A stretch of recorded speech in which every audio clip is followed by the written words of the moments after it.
I am very much a Minecraft enthusiast. I have been for the majority of my life. Judging by the content of my channel, you already know this. What you might not know, however, is that I'm also a Terraria enthusiast. Terraria was one of the very first games I acquired on Steam, and I had been playing it on my old crappy Motorola phone for even more time beyond that.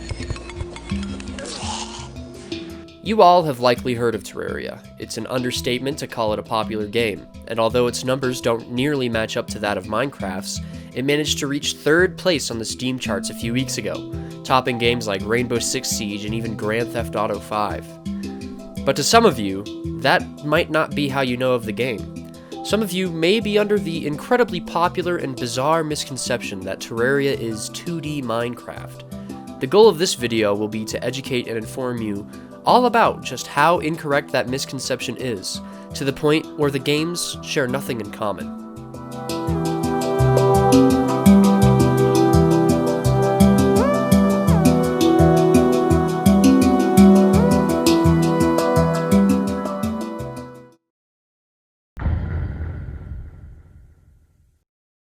I'm going to start off with a counter-argument here.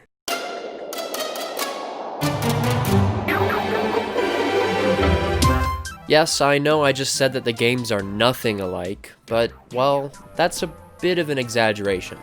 There are some very minor similarities between the games. I'm going to delve into those similarities, but I'm also going to offer up how those similarities are still very different between the two games. Let's start with the obvious, blocks. The Terraria world is made up of tiles. Since the game is constrained to 2 dimensions, rather than having a world made up of cubes, Terraria has to go with squares. Boom, that's all you need to know. Terraria is a blatant ripoff. But wait, let's look deeper into this. Minecraft is made up of blocks, entirely. From the player, to the animals, nearly everything in the world is cuboid. In that sense, you're constantly aware of the game's very blatant blocky art style, almost as if it's its own art genre. If I asked a random person what the art style of Minecraft is, they'd most likely say something along the lines of, it's cubey.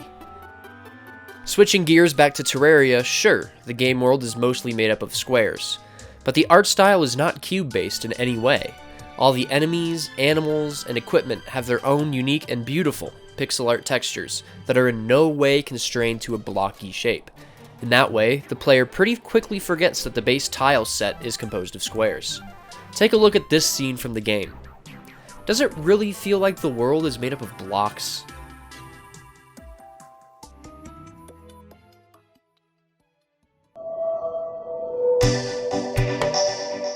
Another thing in common between the two games is what the player will typically do on their first day in the game.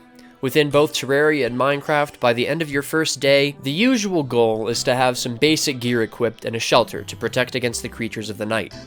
Also within both games, some players will choose to ignore the call to build shelter, and instead opt to spend their first night underground, searching for upgrades to what they already have.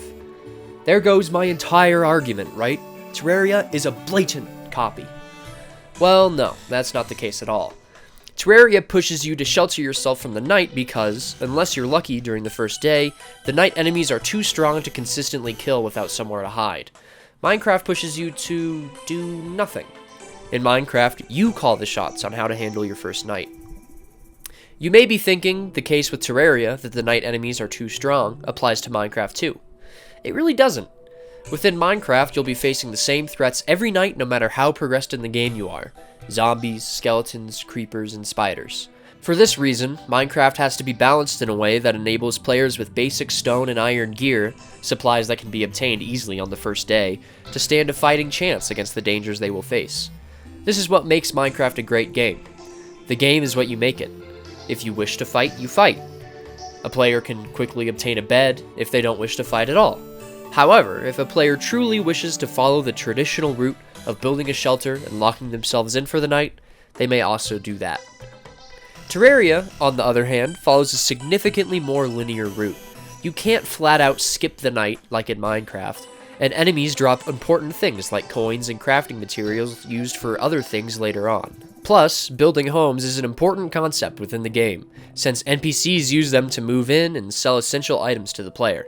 That makes building a home, or even a few houses, on your first night an important step in the progression of the game. Might as well knock out a house or two right away, giving the NPCs a place to stay while also functioning as a base of operations, used to carefully peek outside and kill a few monsters before running back into shelter. These counter-arguments may not have convinced you, and that's okay. Let's get into the meat and bones of my argument here.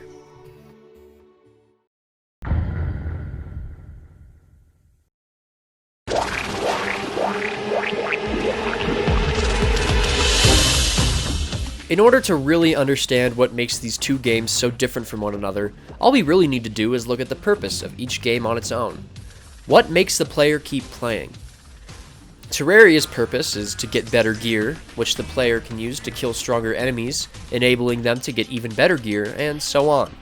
You start out with crappy tools and weapons, and have to gradually work your way up to the point where you can stomp on just about any enemy or boss you come across. This progression system is even encouraged by the creative elements of the game. Depending on how far you've progressed in terms of combat ability, more options for building become available. For example, you cannot mine the jungle temple bricks until you've obtained a pick saw or better, which means you need to defeat Golem in order to use those bricks as a building material. That is just one example of this need to upgrade tools being applied to the world of Terraria. The game takes on this structure of needing better equipment to mine for better equipment very early on, and follows it all the way up to the end of the game. Minecraft's purpose is very different in that it's up to the player and how they play the game. Generally though, the point of Minecraft is to be creative, and build and explore to your heart's content. Yes, there is a sort of progression system in the series of wood to stone to iron to diamond. However, that system is hardly a requirement. The only block that requires anything higher than iron tier to mine is obsidian, and yet there are ways to create and obtain said obsidian without the use of a diamond pickaxe. In this way, a player could go through any amount of the game's content without ever needing a diamond. Of course, that would be a hassle and it would be easier to just get some diamonds, but that isn't the point. The point here is that Terraria restricts you to a linear progression that must be followed in order to get all the content available, while Minecraft allows you to do what you please with what you find. Both games start you off with nothing, but in Minecraft's case, nothing is everything you need.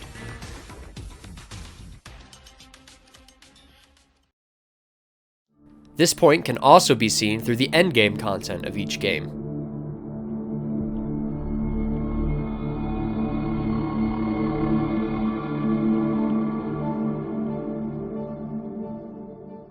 Terraria's endgame is very clearly made out to the player. You've killed the Moon Lord, you've got the cool weapon you wanted, the game's progression is now over. The world becomes yours to mold, with nothing to stand in your way. Most players stop there, and others decide that they wish to build a little before stopping. Either way, the game's content is effectively over at that point, with no new twists being applied at any point further. However, Minecraft doesn't really have a Really, Tom? However, Minecraft doesn't really have a flat-out endgame. Sure, once you kill the dragon, the credits roll and you're sent home in a "it was all a dream" type matter.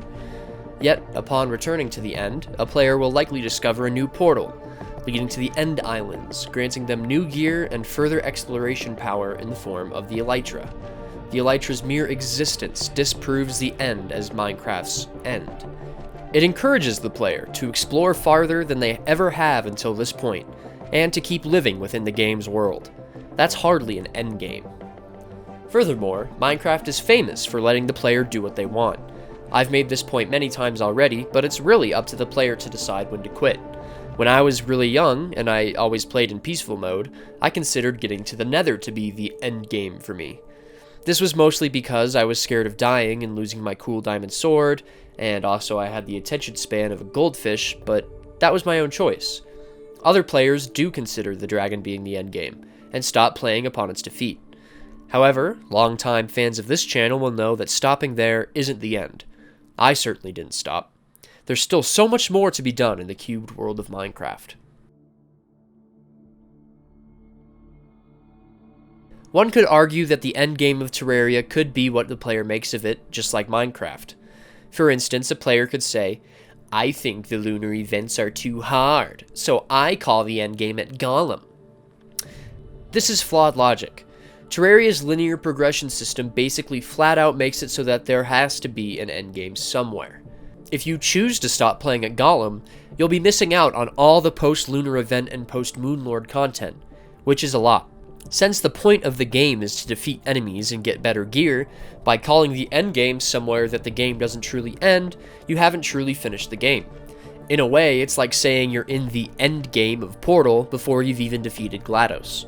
It's not an end, you just quit the game before seeing it through to the finish. With these points in mind, it should be very clear now just how different Minecraft and Terraria really are.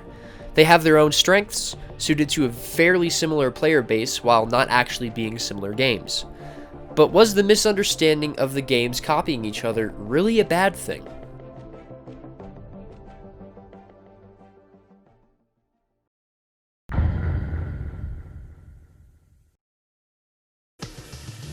If you've heard of Minecraft, it's likely that you've heard of Terraria.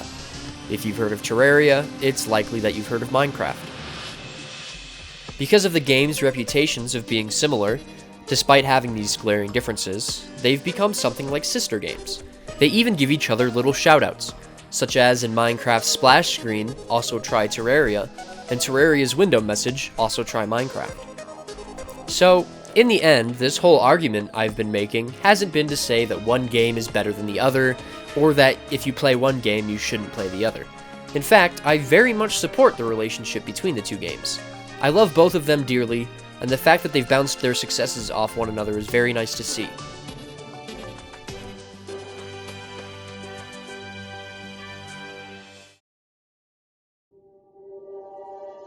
With all of that said, I just want to thank you all so much for watching.